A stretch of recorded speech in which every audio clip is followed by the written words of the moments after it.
ទីហ៊ានរបស់ថៃប្រើកំភ្លើង OPD បាញ់ប្រហារមកលើប្រជាពលរដ្ឋកម្ពុជាស្លាប់1នាក់និងរបួស3នាក់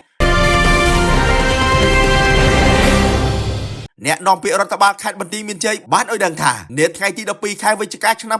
2025នៅវេលាម៉ោង 15:50 នាទីកម្លាំងទាហានថៃបានប្រើកំភ្លើង OPD បាញ់ប្រហារមកលើប្រជាពលរដ្ឋកម្ពុជាដែលកំពុងស្នាក់នៅក្នុងជំរកកស៊ូតង់ក្នុងដែនអធិបតេយ្យនៃប្រជាណាចក្រកម្ពុជាស្ថិតក្នុងភូមិព្រៃច័ន្ទឃុំអូ3ជាន់ស្រុកអូជ្រៅខេត្តបន្ទាយមានជ័យបណ្ដាលឲ្យប្រជាពលរដ្ឋខ្មែរស្លាប់1នាក់និងរបួស3នាក់អ្នកនាំពាក្យរដ្ឋបាលខេត្តបន្ទាយមានជ័យសូមប្រកាសថ្កោលទោសយ៉ាងដាច់អហង្ការចំពោះទង្វើអសិលធម៌ដ៏សាហាវឃោរឃៅនេះហើយនេះបង្ហាញយ៉ាងច្បាស់កាលដែលភាគីថៃបានរំលោភបំពានលើសេចក្តីថ្លែងការណ៍រួមស្តីពីកិច្ចព្រមព្រៀងសន្តិភាពរវាងកម្ពុជានិងថៃដែលភាគីទាំងពីរបានចុះហត្ថលេខានៅថ្ងៃទី26ខែតុលាឆ្នាំ2025ដែលចុះហត្ថលេខាដោយនាយករដ្ឋមន្ត្រីនៃប្រទេសទាំងពីរក្រោមសាក្សីរបស់អេដាមដូណាល់ត្រាំប្រធានាធិបតីអាមេរិកនិងអេដាមអាន់វ៉ាអ៊ីប្រាហ៊ីមនាយករដ្ឋមន្ត្រីនៃប្រទេសម៉ាឡេស៊ីនិងជាប្រធានអាស៊ានអ្នកនាំពាក្យរដ្ឋបាលខេត្តបន្ទាយមានជ័យសូមប្រកាសចំហគោរពទៅតាមអ្វីដែលជាការព្រមព្រៀងគ្នារវាងប្រទេសទាំងពីរដោយរក្សាស្ថានភាពដដែលរហូតដល់ការងារខណ្ឌសីមាព្រំដែនគោកត្រូវបានបញ្ចប់ក្នុងន័យនេះដើម្បីបន្ធូរបន្ថយភាពតានតឹង